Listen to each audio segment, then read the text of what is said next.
So here we go, everybody. Welcome to a cold and foggy game day. I arrived in Oxford. I'm here with my good friend, Dave the Ball. He's talking about a goalless draw today. And I went, no, Dave, we do not want that, my friend. We do not want that. Because normally when we play Oxford, it is a 0-0 draw. But today, Town looking to get back to winning ways after 3 straight draws. I want to go and get the team news. Let's see who's starting. Could we see Broadhead for the first time? We shall wait and see. Okay, I'm joined by good old Neil the Diamond, my friend. The team news has just dropped, and George Hurst is starting. Your thoughts, my friend, as always. Yeah, no, and today? Well, firstly, really looking forward to it. But how cold is it, Ross? Fog, a bit foggy. That's a cold one. It was foggy on the way in, wasn't it? Yeah, Hurst. So decent little cameo when he came on against Plymouth. Sort of like a couple of, I think it was a little half chance for him. So looks the part. A lot bigger than I thought. Yeah. A lot bigger than I thought. Big lad, isn't he? Big lad. Yeah. So sort of looking forward to it. The rest of the team, I think, sometimes picks itself to a point. Yep. But now the pressure's on the bench, innit? The new lads. The new lads are all on Broadhead, the bench. Clark, So I think that'll be. You assume they're going to take part at some stage of the game. So yeah, really confident today, and looking forward to it. And I think we'll be okay. Of course, people will be watching this, after the game's done. But what's your prediction, my friend? What do you reckon? Do you know what? I'd love to sit here and say, look, we'll be 2-0 up after 20 minutes, and then we'll grind out another 3-0. But it's Ipswich Town, isn't it? It's Ipswich Town. But yeah, we're going to go with that. We'll go 3-0, shall we? 3-0. I like that. I Happy like that, with boy. that? Yeah. Cheers, top man. Let's get into the game.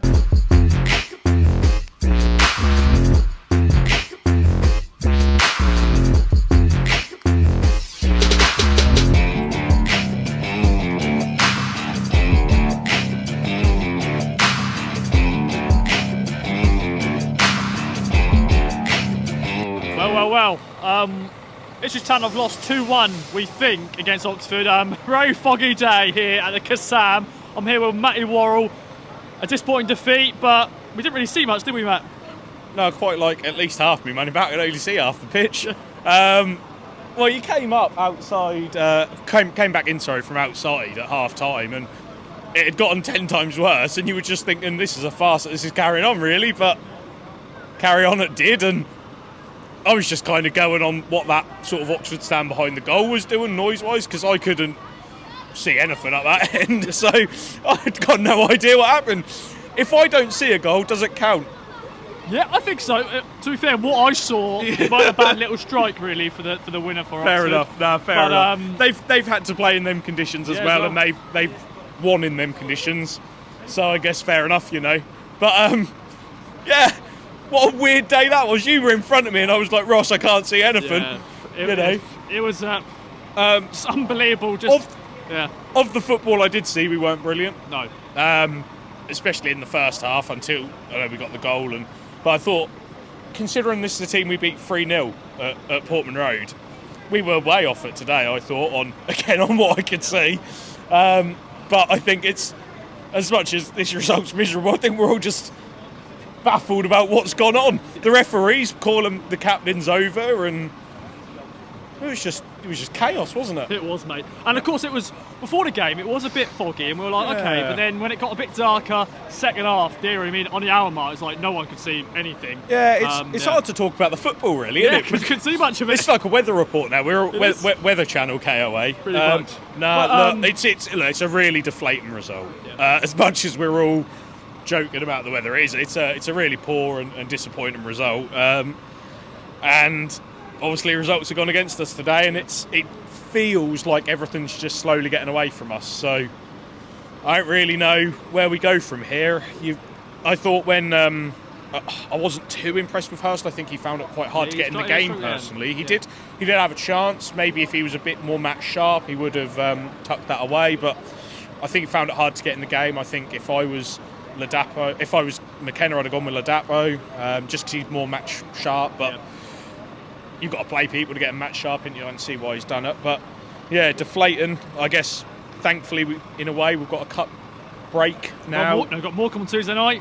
We've got Morecambe on Tuesday, have we? Yeah. Oh, bloody hell. Yeah, rearranged game, of course. Well, we'd better win that then, haven't we? Hopefully we can see that one. Yes, we can. I'm sure we will be able to. But yeah, hopefully. So fair enough. I thought we had the break to focus on the cup, but if we've got a league game, then we've got to dust ourselves down quickly and get going then, haven't we? So, definitely, man. Hey, look, we need to get back to winning ways, else this season is going to drift away from us quickly, because those two at the top are winning machines. So, yeah, got to pick ourselves up now. Definitely, man. Yep. Top man. Okay, up next, I'm joined by good old James. There's a coach near us. I think we're fine. We're safe. Paul, on the camera, have a look. There's a supporters coach there, but we're fine in this corner. James, your thoughts on what you could somewhat see? I thought that we played the conditions a lot worse than what Oxford did. It was a lot of stop-start, a very bitty game, especially in the second half.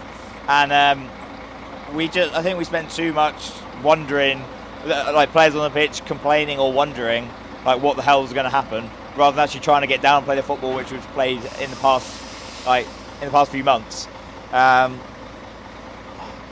Right, we didn't really create anything in that second half. Like it was so poor. Like the weather conditions were so poor. It's the perfect game for like the pot shot, and like we hardly created anything in that second half at all. It didn't feel like we had the fluid possession that we normally have, and it just made it for such a frustrating watch. Not being said that like you could only watch the near half of the pitch, so like it was even more frustrating because you didn't have a clue what was going on. It just made the game very bitty and like broken up, and it's just not the style of game that we need. And Oxford, there's, I don't know, when we come here we always struggle against them, don't we? But it's just frustrating afternoon with the weather condition. But then as good old Matty Worrell said, Oxford had to plan that and they got their goal. Yeah, so like didn't really see a very good good vision of the goal, of the winning goal. So it's very strange, but like the crowd really can't get into it because you've got like half the pitch you can't see, so like we can't really get excited around the team. We can't really drive them on in the same way. Just a really frustrating afternoon. I think in the first half as well, like Leif Davis seemed open all the time, and we never really played it on that left. It was all going down the right hand side. I thought everybody had a bit of an off day, apart from maybe Morsey. I thought he was quite tenacious throughout the whole pitch. So he was probably my Ipswich man of the match. But I thought Harry Clark was lively when he came on. But yeah, I feel like he's the kind of guy that will run through brick walls for us because we'd run through brick walls for that team because we support the team, and I think he will do the same for this team. So I think that's a really astute purchase, and I think he'll do really well for us. Just a really disappointing afternoon, and we're having too many of these at the moment. Like the draws that we should be converting into wins, and now like we've lost again today. It's looking slightly more worrying, and the atmosphere was very frustrating post match from the fans. Even a few boos, dare I say it, but like I think our expectations are now so high, and we're not meeting those expectations that we had from the last few months. So we need to get a shot in the arm quickly because otherwise we're going to be languishing in the playoffs. And if you limp into the playoffs, like you're probably not going to win the playoffs because you need like teams that play well win the playoffs, and performances like that are not going to get us promoted. So very disappointing afternoon overall. Top man, James. Cheers. Okay, finally, I'm joined by good old Liam from Crew. It's been a while, my friend. Welcome back. You're the final man I'm speaking to. Your thoughts on that one with what you could see? Now is the winter of our discontent. A little bit poetic to start with. It's not been a very good winter, has it? Since that Oxford United game at Portman Road, 3 draws and now a defeat. And things are starting to just go downhill a little bit, which is getting a little bit worrying. I think everyone is now nervously checking the dates of the playoffs. And even then, well, I think we have enough, but got to get out of this tailspin at the moment. The game itself, I mean, I thought it was just a carry-on from last week, especially the first half. It was no composure. The ball was every time trying to get the ball forward quickly, but there wasn't the crisp passing that we saw at the start of the season. There were a lot of rushed balls that they had time to take. Burns and Davis had tons of space on the flanks when they could get the ball wide, but they didn't do it often enough. And fair play to Oxford's first 20 minutes or so. Press was really high, but just couldn't get round it. First goal shocking, but again, I can't see it properly. The ball has kind of disappeared in the sky, and then I can't remember who it was. Is it Wolfenden or Burgess who's been done for that? But when the Was it Wolfen? Cameraman said Wolfie. I think it was Wolfie, because I think Burgess would have been a lot stronger to it. But I mean, the ball's literally just fallen out the sky, and then he's just kind of been pushed off the ball, and then no one goes for him, and he just runs in the box. Freedom of Oxford. Get the equaliser. Second half, then can't see anything. It's literally the game just disappeared from us from about 5 minutes into it. The only time we could actually see the ball was when it was actually down on that right-hand side next to our stand. And then even then, near the end, I mean, even before that, 20 minutes, any ball that went into the box from our end, we could see the ball, but then it's lost in the middle. But the big takeaway for me is we didn't play great, but then Oxford didn't create anything in the game, I thought, and a lot of their balls were long balls that I could see. But we had enough chances. Burns has hit the bar in the first half, and I don't know how he's hit it from there. I mean, he was pretty much right on the 6-yard box. Harness again. I mean, he's in a good position, and he's put it over. No composure. Hurst in the second half. I mean, he's been brought in to score goals. It's been pulled back to him on a plate, and he's put it wide. And this is the issue I've got with Ipswich. A lot of really good play at times, and even when we're not playing the best, we still create chances. But I guarantee you today that if that was Plymouth or Sheffield Wednesday, they would have stuck one of those chances away, and they would have won the game by 2-1.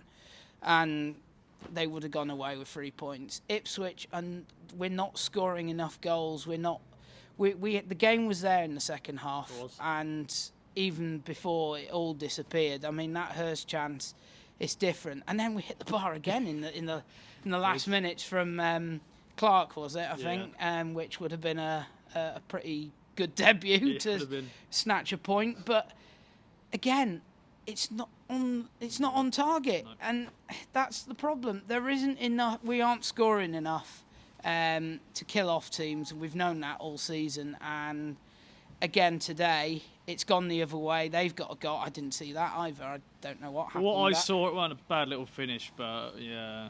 Didn't see it. So I someone's actually sent a video of the iFollow, and you can't even see the iFollow to see how that's gone in. So they've scored.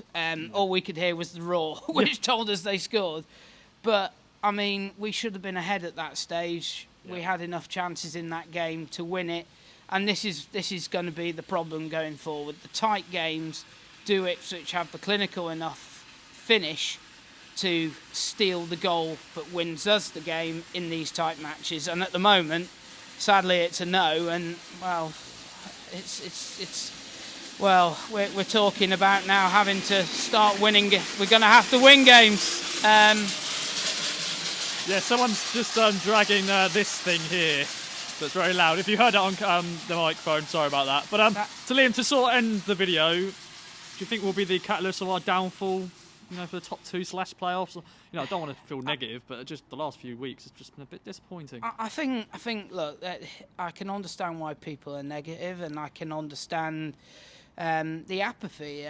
Obviously, Town fans have had years and years of this, so I can understand when the first sign of trouble, suddenly everyone starts losing it a bit. But there's 19 games to go, so there's plenty of time to turn it around. I think we will be perfectly fine in terms of playoffs. I can't see us dropping out of that. Me neither. There are teams like Derby who are on a great run, but I can't see us finishing 7th because we will get going again and we will start winning games again. So, but to get top 2, I mean, Stu and Andy have talked about getting this 5-6 game run coming. Today was the day to do the start. Well, it's almost like we've got to go now 7-8 games. Yeah. Every defeat, every draw, we get further and further behind. That run is going to have to start getting bigger and bigger. And at the moment, I don't want to be negative, but at the moment, we're not going to do that. So, so I think we will end up in the playoffs right now. But 19 games to go. Morecambe on Tuesday. We have to win that now. There's no excuses there. Cambridge, and then really now that Sheffield Wednesday game. I mean, you might say we'd take a draw, but now it's got to win. You've got to win now. We've got to win all the home games we possibly have now, and well, that March, April junction is looking quite terrifying at the moment, because we likely are going to have to need to win most of them, if not all of them, and of course it's Derby, Barnsley, and Bolton away, which is going to be a fun time. So yeah, bring it on. We live for this for a football fan, but disappointing day. In the fog. I do want a refund though, because I didn't see half of the game. So if Oxford could give me a refund, then that would be nicely appreciated. Good deal, my friend. Well, thanks for joining me. Thanks everyone for watching Game Day. Bye-bye for now.